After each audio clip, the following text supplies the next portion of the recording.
suave. Suena el bongo. Hazme un tumbao que el ritmo lo pongo yo. Pops and the Rican. Look at this dude.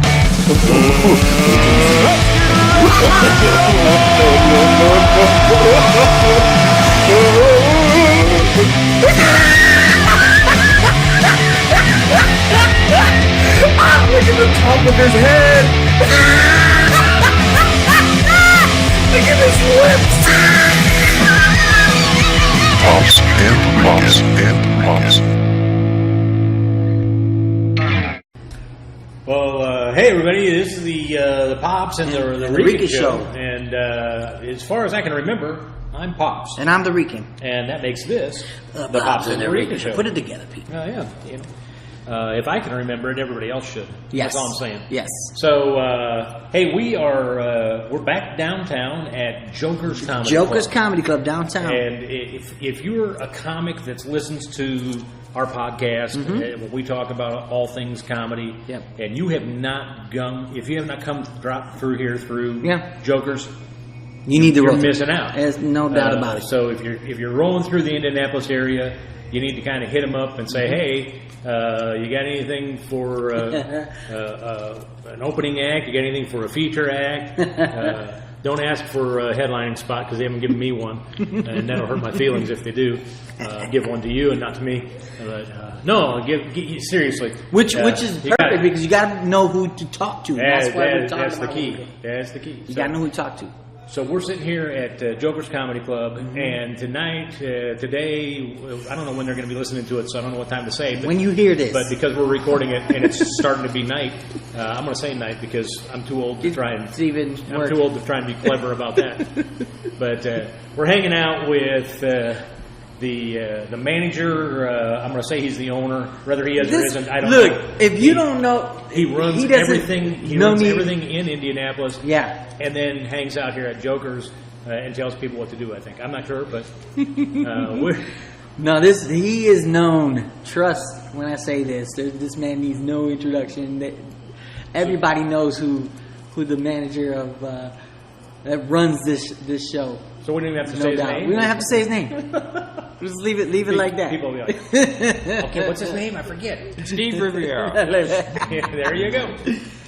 We want to welcome Ike Daniels to the Pops and the Rican show. Hey, how you guys doing? What's good, man? What's good, bro?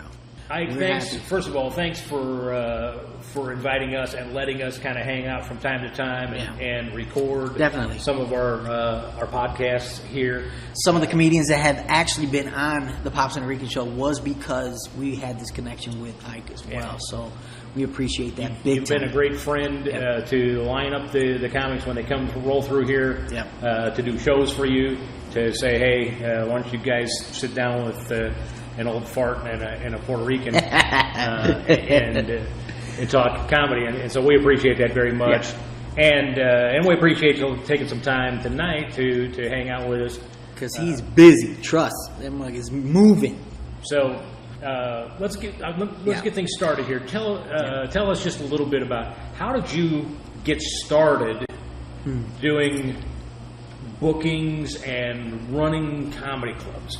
How did you kind of get into that in the first place? Well, before we get started, man, I have to say this. This portion of the program was brought to you by Higher Life Water. Purified drinking water. It's a good. That's some high water. H2O. That's high. Ooh. We happy right now. How'd I get started? This goes back over. Oh, my daughter. So this goes back over 21 years when I got started. A lot of people know, some people don't. I played professional basketball overseas. Okay. And I got injured, and I left out of college early because I had a kid on the way. And I got injured, and I was like, hold up. I didn't study in school. What am I going to do? So I'm injured, and, I had money coming in, but when you're injured, you don't get your full amount. Okay. So I had to figure out what I was going to do. So I contacted a kid. I was in Colorado and I was going to rehab, and I contacted DJ Indiana Jones and Rusty Redenbacher. Wow. And I had them. They were in a hip hop group called the Mud Kids, and I flew them out to Colorado to do my first concert promotion. And like I said, this is over 21 years ago when I did this. Wow. And I made some money. Right. I'm like, oh, okay. Okay, this is something you can do. Anyway, I got healed. I still played a few more years. Yeah. And back in 2007, I ended up coming back to the States. And I remaining friends with those guys. And Rusty had called me. I was doing hip-hop shows, and Rusty had called me because I was doing hip-hop shows in Broad Ripple. And he says, hey, man, I need you to come promote and help me get people out to this comedy club. I said, comedy club? Mm-hmm. And I said, all right, man, I'll come check it out.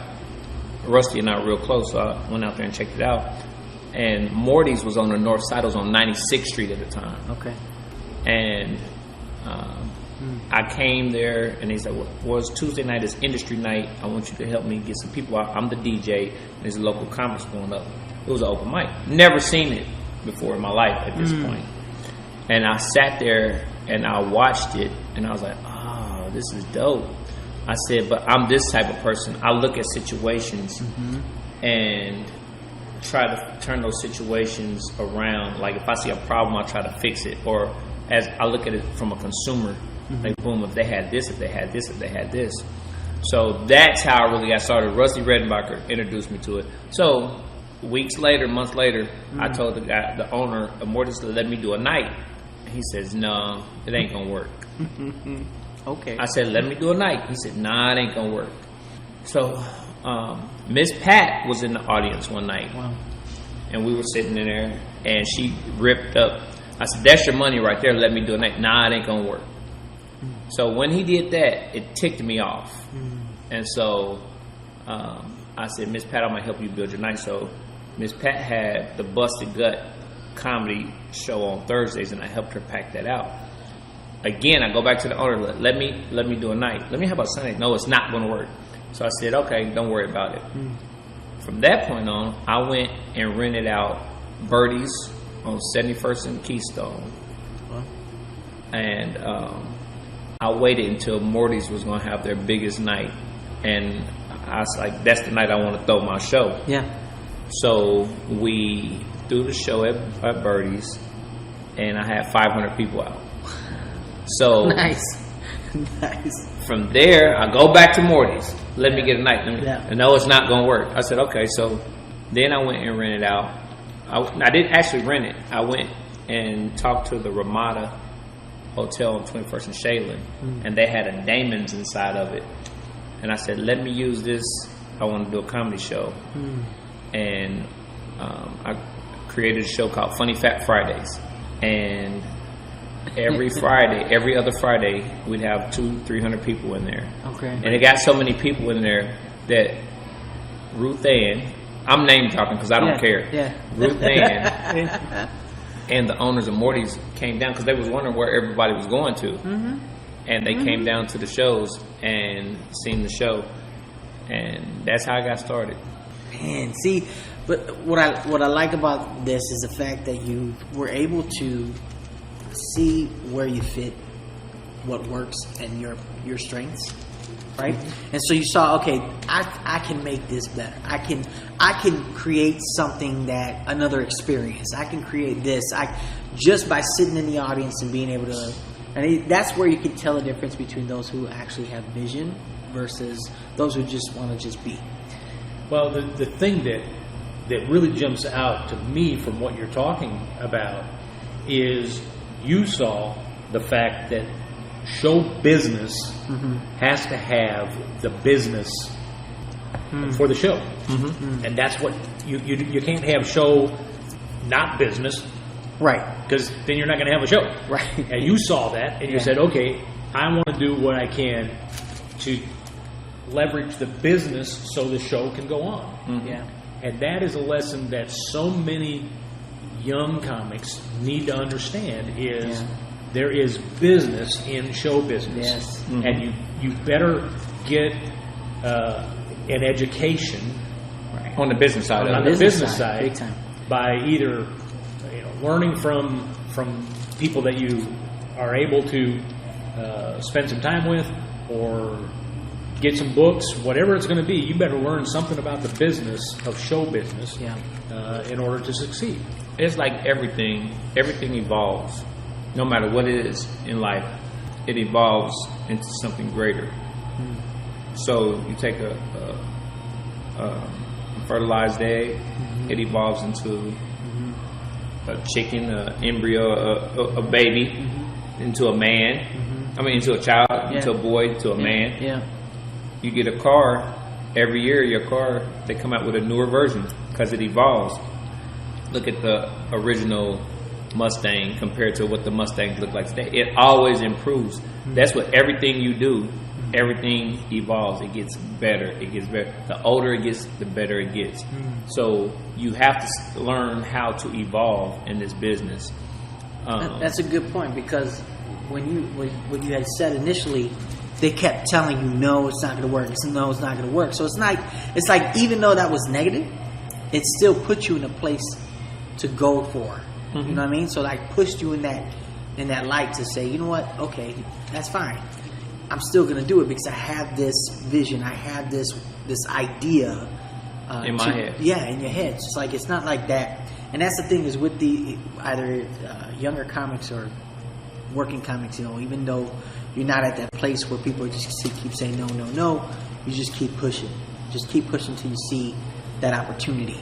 And you can't be afraid of hearing the word no. There's so many people out there that are like, I want to try comedy. Yeah. Well, then try. Well, I'm afraid that somebody will say no, or they'll say they don't like mine, or what. Yeah. Okay, don't be afraid. Because what's the old saying? Fear, false evidence appearing real. Yep. So don't be afraid and just grab on and go for it. So, Ike, let me ask you this: you got things rolling. You're like, hey, I can do this. Is something I can do. I can actually make some money with this. Yeah. So does that mean that every show you've done, you've had nothing but success, and the people that you go after to bring in are just the consummate professionals and easy to work with? You've never had any headaches, and you're just living on higher life water and Pops, we do not live in a snow globe. Everything's perfect. We do not live in a snow globe. I wish I could say that. This is not Pleasantville. No, I'm not gonna lie to you. There's been ups, there's been downs, but the show must go on. There's we've taken our fair share of L's. We created after Funny Fat Fridays ended. What happened with that is the hotel sold. They sold the hotel, and the new owners didn't want to continue to have us. So I ended up looking for another place. Yeah. By now, so now there's a drop. You got like 3 months. There was no Funny Fat Fridays. Right. So, but in the meantime, I had wanted to create something different than Funny Fat Fridays. So, the owner of Morty's that we find out was not the real owner. He was just a face, and he was doing some sneaky stuff. Okay. I ain't gonna throw nobody under the bus like that. I ain't gonna drop any names. Long dread, short. Rob Banks. His name rhymes with Bob Ranks. So he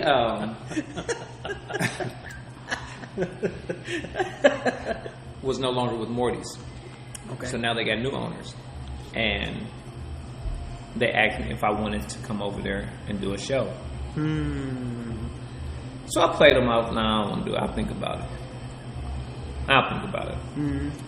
Well, what happened is, all along I was trying to figure out this new catchy brand that I was going to come out with. Yeah.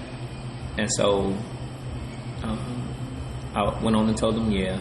And in June of that year, 11 years ago, I created and brought out Straight Up Stupid Sunday night. And from the beginning, Straight Up Stupid was just the way we marketed it. Yeah. Was boom. Yeah. Now, we had a lot of successful shows. But we even had successful shows when the Super Bowl was going on. It was like, oh no, the Super Bowl's going. You're still going to have a show? Yep. Still on the show. Wow. Jesus and Michael Jordan's playing one-on-one. You go to Smith. You still going to have a show? Yep.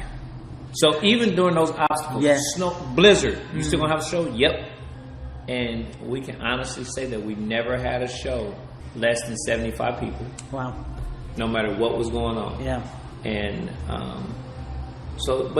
but most of my obstacles that we had to go through was the younger comics trying to understand the business of it, because now we're in the world of technology and social media, which has helped us, right? And but it has also hindered us in a lot of ways.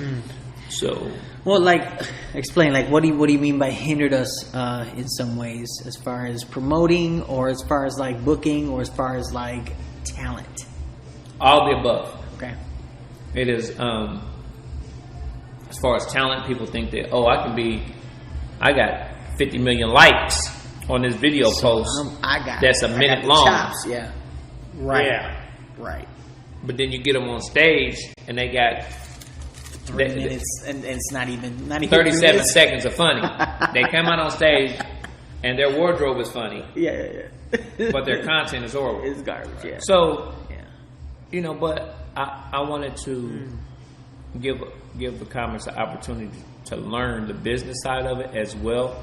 So I came up with the ticketing. Nobody was doing the opening act selling tickets. Okay. Here, and I started that, and every comic in this city hated it. They got protested. Yeah. They hated it. Yeah. I'm not doing that. Whatever. Yeah. I still did my shows. And guess what? 11 years later, guess what everybody's doing for the open acts? They got to sell tickets.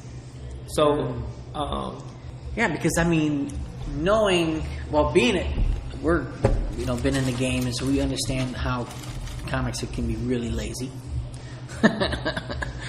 Especially when you don't understand the importance of it, to push and promote, especially with the fact that you got all these social media networks right out there. You can post online where you're going to be, who you're going to be with. You can tag your friends, and you make it so much easier for you to bring people to a show, where before you had to meet with them, you had to hand out flyers. You know what I'm saying? Here's a ticket. It was all digital. No, this is cool. Hey, Mike. This is Mike. Real quick. Just real quick question. 85,000. What type of price are you looking? Hey, Mike. So that is a conversation that me and you got to have in private. Because you got some. Not only that. Also, you're live on the Pops and the Rican show, and we were. You're live on the Pops and the Rican show, and guess what we're talking about? What are you talking about? I'll let them ask you the question. Oh hell, let me call it the wrong time. No, basically, we're talking about promoters and promoting shows, and what to look forward to as far as comics, and how to deal with them, and how the business side of promoting versus being able to network too as well. How important is it what are we looking for as bookers when we're booking comics? So it's almost like a job. Nowadays, it's not about just being funny. These comics have to be go-getters. They have to be able to not just take money out of our pockets, but prove to us that they can bring us money. Right. By the way, ladies and gentlemen, this is Mike Moses, owner of the Fort Wayne Comedy Club. One of the things, Mike, one of the things that we've been talking about here with Ike is how do we help young comics understand the business of show business. And how do you go about getting comics to see the benefit of what it does for them to help promote the shows that they're in? All right, first of all, we're all y'all broadcasting, so I don't get myself a black eye. Y'all didn't use my name or business name. I just got me out there on a limb, and I don't even know how deep this phone gonna be. Exactly. Well, when we talk about show business, there's the first word in there, show, and we have to show up. Yeah. You know, everybody thinks that you can just put a video and get it out there. Yeah, that'll get you some notoriety. But then when you're really out there in the grind and in these clubs and rooms where people don't know anything about you, they're not coming for your name. They're just coming to be entertained. If you haven't gone to enough places to show up, to know what to do, then you're going to have a struggle. And you know, every great comic, I don't know how big you think you are, you're going to have that bad show. Just how do you deal with all that bad shows going on? How do you transition from? I don't want to talk about what Mike wants to talk about. I want to talk about what these people that paid to get in to see it. You know, it's a difference between someone paying to see a show and someone that just happened to be someplace that was for free and they have nothing vested in it. So, the only way for young comics, and I have some young comics here in my town that I offer as a comic, because I'm still a comedian, I take them on the road so they can see different situations and be able to experience other stuff, because that really is the only way, in my mind, that you're going to learn is by actually doing it. You know, people think that jumping on this mic and that mic and then running out before you see someone else, you know, and I'll put a shout out there. I was in Dayton, Ohio, and was doing an open mic, and out of nowhere, I didn't know, I knew he was, but I didn't know, because I wasn't expecting him to be there. I was ready to go, and Dave Chappelle walks in, and he just does a few minutes, which ended up being 30 minutes. So that's a different story for a different time. Wow. That's crazy. But that's what happens in some of these clubs, you know, especially if someone lives close by. At any given moment, you don't know what's going to go on, and if you're just quick to be egotistical, and I don't mean in a bad way, you want to just come in and see that thirst to get on the mic, and you want to tell something that's fresh in your head, and you don't stick around. You're not learning mic techniques. You're not learning what happens if the cord comes out and how to deal with that. You're not learning how to deal with when the waitress drops a whole tray of drinks and, you know, take that attention off of that. Yeah, they're going to get it cleaned up. Let's get back to the show, because that's what we're supposed to see is in show business. Come on. Come on. Thank you, brother. Sorry, I wasn't Tony and all of that. I'm sorry. No, that's It's good. all That's good. That's perfect. So thank you, and I will call you back in about 25 minutes. All right. Thanks. Thanks a lot, Thanks, Mike. man. All right. So he hits Man, some solid points right there, man. he hits some really critical things. Yeah. And that's in terms of how do you, as a booker, as somebody that's running the club, how do you deal with the egos that come into play with comics that show up and they think, well, you know, I've been doing this for a little bit now. Right. I'm all that in a bag of chips. You know, I get paid a lot more over here than, you know, or I could do these shows, I could do that show. Go do them. exactly. Like, you have to stand firm on what you believe in. I try to stay within my budget. Okay. For the most part, I'm going to stay within my budget.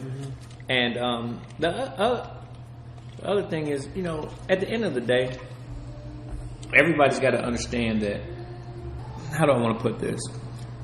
Everybody needs to understand that we all need each other. Like the comics that say, we don't need you.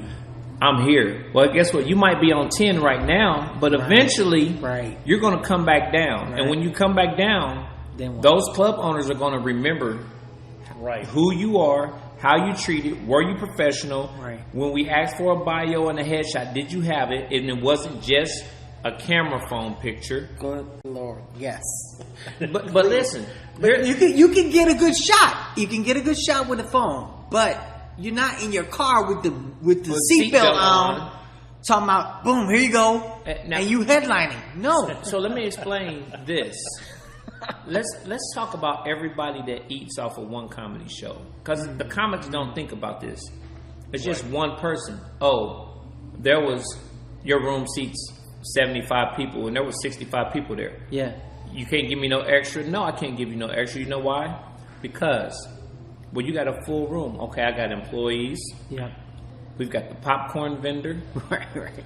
We got the guy who developed the ticket and the flyer. Right. He has to be paid. Right. The paper company that printed all that stuff on has to be paid. Yep. Everybody has to be paid. Oh, we turn on the lights. There's another bill. Yeah. Everybody has to be paid, and they don't only see what they see. They see people in the seats. And They don't know how many tickets you've padded the room with. Right. You know, even we did bigger shows over at Morty's, and in the contract it said if you give out comp tickets, you have to pay the comic for those comp tickets. Wow. Like, it gets deep. Wow. So, helping. How do you go about then helping a comic understand that without taking them through the back? Well, here's rooms the thing. and pointing out everybody that's getting paid something. That, Well, I like what that's eating off of that. Mike touched a little bit on that. He was like, it was almost as if he was taking the comics as like a mentor Yeah. to show them. All right, let me take you to this room over here because you think you're doing good over here. This is a totally different room. Right. Let me take you over there and let me show you. Okay, how do you deal with this? How do you deal with that? How stay and watch and learn and grow in your craft rather than be like, well, I can rock any mic. So how do you- let me ask you this: how much do you? I mean, okay, while we're here recording the podcast, Yeah. you get a call from Mike. Yeah. How much do you talk with bookers from other clubs around the country? Every day, all day. And you guys, when you get together, I mean, when you're on the phone or you meet up or whatever, what are you talking about when it comes to the comics that you guys have experienced and come through? Hey man, have you ever worked with Charlie Brown? No, I ain't never worked with Charlie Brown. Well, let me tell you about Charlie Brown. Now, I'm not telling you not to book him, but he's always late. He got a buddy named Linus that always carry a blanket with him. Right. We talk. We have our own yeah, community. yeah. And we don't know what we're going to do about that darn dog, Snoopy. Right. Like, Right. all we talk. We have our own community. We talk. I talk. And you, in the same way, somebody comes through and shines. You're on the phone call Hey, man. talking about them. You need Man, him. let me tell you about Billy. Yeah. Billy was the funniest guy I've ever seen. And he's got this other guy that tours with him named Michael Jackson. And Michael Jackson, let me tell you, he can moonwalk all across the stage. This is a show you don't want to miss. See? He is worth the buck. See, that's so important, man. It's so clear. I mean, that can either get you work or not. It's either way. It's how you run your business, how you run your product, which is you, how you push it, how you manage it, which is so important because you influence. That's why they're always saying tip the staff and make sure you tell everybody thank you. And if there's anything you can do to help do it because people will remember that, and then So- they'll call you back. Let me ask you this: how much input do you get then from your staff? Like, do you ask Good the point. wait staff, Yeah. hey, what do you guys think of the show? What do you think of the comics? Or how much influence does The staff give it. let's go to I don't know if there is a lowest common denominator when it comes to staff. Yeah. But you kind of go to that level where people think, oh, they don't wouldn't mean even- much. How much influence do they have in terms of whether a comic gets asked back or not? It's important because you have to understand. I said it earlier. Everybody has to make money. Everybody has to get paid. Yeah. Oh, if that comic's not polite, they don't want him coming back. If that comic tips well, hey, you know what? He was the nicest guy, and he tips well. I didn't know that he walked dogs for a living outside of comedy. Like, it gets personal. Yeah. So, over the years, you've had quite a bit of experience in seeing trends and things that have changed in comedy, things that have kind of evolved, as you said. What do you see as you kind of look forward over the next few years? What do you see as the direction that comedy is going in terms of the business of comedy? I think that if these comics don't start learning the business side of it and understanding it and not trying to overcharge, that comedy shows is already have been on a decline. That it's a dying art. I think that with the new technology on social media, it can save us, but the comics are going to have to take pride in themselves to learn how to be actual comedians instead of just Insta famous. Right.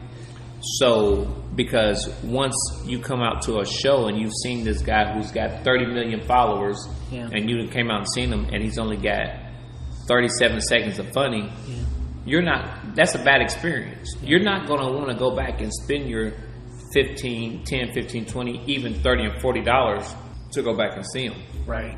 So that can really hinder the show. Hinder the shows. Yeah. So I think that the comedians need to take pride in learning how to be comedians, not because they were the class clown. Right. I think that they need to take pride in learning how to write jokes and go into writing classes and all those types of things. I think that they need to get out and experience the road so that they know how to conduct themselves. Because if not, we are in a situation where, like I said, comedy is going to die off as an art. It's already tough to get people to come out to the shows now. And don't get me wrong, comedy shows can be a great source of entertainment, whether it's whatever type of comedy you want. Yeah. We have to harness, and I'm not going to say, because I don't want to seem like I'm just bashing comics. No, I'm just saying good. from my point of view as a booker, and having a club, I think that there should be some etiquette classes on how to become a comedian. And just because you're funny doesn't mean you have all the tools. For instance, Allen Iverson, one of the greatest scorers I've ever seen in my life, basketball players. But he wouldn't practice. I mean, I'm sure he practiced, but he didn't. Right. He didn't practice when it really counted. Right. So you can't. What's happening is we're skipping steps. So we're not learning everything because we were already good. Like it's a 7-footer that's never played basketball before. You're going to automatically pick it because he's 7 foot. But he skipped all the fundamentals. Right. Exactly. Yep. So he can't really be a threat. He's just going to be walking. He's just 7 foot. Yeah. You can't teach height. Right. But other than that, right. It's funny. Yeah. I don't know if you guys have watched it. Will Smith did his stand-up the other night. It was on his bucket list. I saw a clip. I don't know. I've seen it where he didn't Dave Chappelle. Okay. Yep. I've seen that.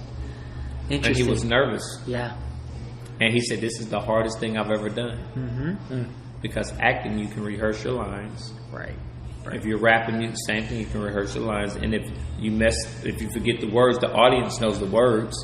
Yeah. Leave you alone. Right. But comedy, you're up there.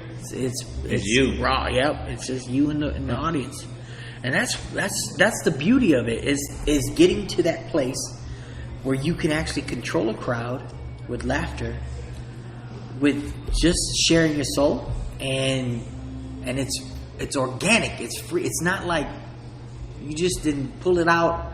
You're not like creating all this nonsense. It's actually real. It's organic. And when you see that, that's when it's like it's magic. That's pretty dope.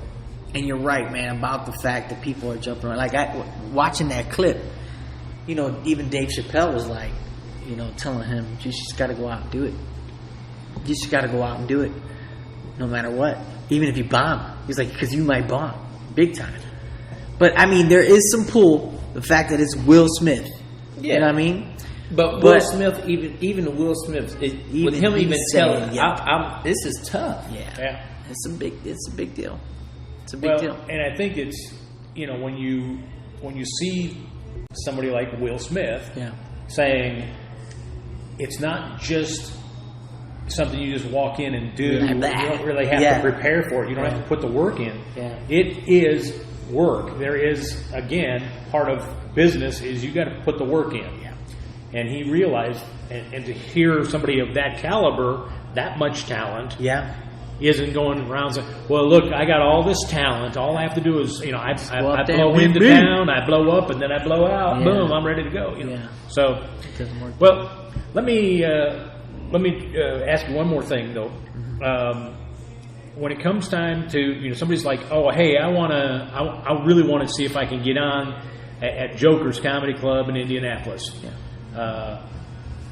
What are bookers looking for now? Because back when I first Back started, in the day. when I first started doing stuff, and I was like, I want to get booked. Newspapers? I had a VHS tape, and Tell the you said truth. the tape. You That's all had, good. you had another guy Yeah. with a chisel and a hammer. No. When you're like, hey, I'm going to toss my my recording to you, they took it seriously because you get hit in the side of the head with one of those plates. Knock your sense in. But I'm just saying, times have changed in terms of Right. How do they connect? people- How do they reach out? How do they get to you where they? Everything's digital. Okay. Send me a clip. Okay. Send me a clip, and then I want to see you live because you got to understand. Just because you got a VHS tape back Right, then right. or a clip, you Right. can make yourself look as good as you want to on film. Yeah. Yeah. So, Yeah. It's but like at a definitely scene there's live. steps. I want an 8 by. I ain't gonna say 8 by 10 closet, but I want a nice headshot. Yeah. I want a short bio Yeah. and a clip. Yep. So you can get that in, like an EPK. Like I said, there's so many ways to do this to be able to present it in a successful. There's stuff out there now that's you can put your bio up there and it's do the work. That's where we're at. Just get the chance to get a good headshot and And if they need a headshot and an EPK, they can hit me at That's what I'm saying. mobilenetwork1 There you at go. gmail.com and my team will get you together. That's right. That's right. And I think it's Come get that's it. the thing is if you hear something, whether it's on our podcast or somebody else's podcast, Yep. you're listening to Hot Breath or Yeah. any of those podcasts, and you're like, I hear about this stuff, but I don't know where do I to go? Well, there you go. Well, okay. Mm-hmm. Ike just offered information from a guy who's been booking clubs and drawn in crowds. Take advantage of it. Right. Don't be afraid to ask right. questions. Reach out. Yep. So that you get a good understanding. Because if you say, "Hey, I understand what you're looking for, and I'll send it to you," Yeah. and then you don't have what you were looking for, and you're sending them stuff that they don't really want, Yeah.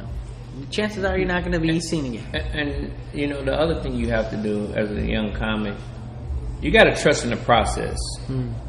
You have to trust the process. There's a blueprint that's been made that's worked because obviously there's comedians and people that are millionaires from trusting in the process. You have to be patient. If you don't have any patience, this might not be the line of work for you. But you got to trust in the process. Believe in what you're trying to do and trust in the process. Because there's a process. There's steps. Don't try to skip over steps because you're going to miss something. Even a kid that skips the 5th grade and goes to the 6th, he missed something. Best believe he missed something. Yeah. So, Well, Ike, I want to thank you for taking some time Yep. to sit down, have this conversation with us. Yep. Thanks for bringing Mike on your phone call, and, Yeah, and I know you appreciate that. I know you need to get back. He's going to get work. Yeah. He's to back to grinding. to the grind and get with him. But thanks so much for taking time with us. Yeah, appreciate And your time. what can we do to help people know more about Gutty's comedy or Straight Up Stupid? What can we be done? What can we share with some folks to help you further your cause? you know what? Just find me on the web and like and share a picture. That's it. I don't Post really and ask. share, yeah. Yeah. Yeah. I'm come and check out a show. Yeah. Support Gutty's Comedy Club. Support Straight Up Stupid. Coming to Gutty's Comedy Club real soon. Or Straight Up Stupid and Gutty's Comedy Club presents production. Come check that out. I see us fusion doing something real good. You know, they're Straight Up Super. People don't know. Straight Up Super has been in Chicago. It's been in Atlanta. Right now, they're trying to bring Straight Up Stupid to California. So it's going to be everywhere. Nice. And we're working, man. We're grinding. We'll definitely go on there. Check out Mobile Network 1 at gmail.com. Mobile Network 1 at gmail.com. Send me your clips. Here's one I hate. Someone sends me. I'm a headliner. Okay. I only want headline work. And then I look at your clip and you don't even have open mic work skills. Don't be arrogant like that. There's a proper way. Know your place. Just know your limit. Know your limit. Be honest, and be fair. Yeah. I would like to be a headliner. Right. I'm working to get there. Yeah. So I got open mic. I got maybe special guests. I got a tight special guest. There's some comics out here that really work hard, and I reward them. People say, "Why you put them on your show?" Because they work hard. Yeah, that's and they trust, and that means. So I always on Straight Up Stupid, I always allow a local comic to be on the show. That's cool. And they work hard, and I reward them for that. So, when you comics get to work with a Sinbad or Arsenio Hall or something, ask questions. Man, don't just take a picture. Yeah, they've been in the game. They're right there. It's perfect. There's your opportunity to ask questions. Some of them will talk to you if you're serious about it. Some of them won't. Yeah, but ask questions. It don't hurt. Right. Well, and I say it all the time. Mm-hmm. If you don't ask, you don't know. You don't know. If you don't ask, you don't get. Right. So don't be afraid to ask. Right. You never know. And if one time you get turned down, doesn't mean you're going to get turned down the next time. So continue to ask. Yeah. And be persistent. Be persistent. You will find out that there are guys out here that have been doing comedy for a long time, and you ask them the question, "Hey, would you mind sitting down and just sharing?" We just had Dennis Rican on our show. Yeah. And the first time I met Dennis, I said to him, "Hey, can I buy you a cup of coffee? I'd like to ask you some questions." He's like, "You don't have to buy my coffee. Let's talk." So there are people. There are comics out there that want to share their experience. They want to talk with you and help you along because they love this craft and this art form as much as you do. Yeah. So don't be afraid to ask and reach out and learn. So. And I'm gonna say this: if you guys offer to buy me anything, I'm taking it. Like right now, as long as we can have some higher life water, higher life water, full of nutrients, electrolytes, enhanced water. Oh, yeah, okay. no THC. right. CBD water. I've been guzzling this stuff, and I don't feel any different. I'm like, man, this is some really within seconds. Some lightweight crap here. I was looking for something that would make me just give me a little buzz. Come on, jolt or something. A guy my age doesn't get much action anymore. Nothing. But anyway, Ike, thanks so much for hanging out with us, and for you that listen to the podcast, please share it with your friends. Yeah, and submit. If you look over, there's a little button there that says submit. Yeah. And so if you click on that and become part of that, we'd love to have you submit it or to subscribe. That's what I mean. That's right. It's all good. I'm getting old. We're with you. I'm getting old. What can I say? Subscribe and then share and like. And if you want to get on and give us a comment or something and tell us how wonderful we are. Ike says that he'll give you a free bottle of water if you catch him at the right time. At the right time. But Ike will do this. I won't give you any of this because I'm keeping all the higher life water to myself. But Marcus is going to kill me. Oh, by the way, my business partner is Marcus Wayne. But what I will do is I'm going to give 3 pair of tickets to the August 4th Straight Up Stupid show to the Pops and the Rican show to give out. You guys distribute them. Yep. So that's 6 people. There it is. But you got to come to the show. You got to come to the show. If not, Pops and Rican got to pay for those tickets. So you better go to the show. Tickets, man. You better go to the show. You better show up. There you go. You heard it from Ike himself. So roll through. thanks so much for Thanks, being man. with us here Yep. on the Pops and the Rican Show. This is Pops And saying, I'm- hey, stay funny and come back next time. And I'm the Rican. And we're Pops the and the Rican Rican. Show. Yeah. All right, good night. Toca la clave, So suena el bongo. Hazme un tumbao que el ritmo lo pongo yo. Pops and the Rican. Look at this dude.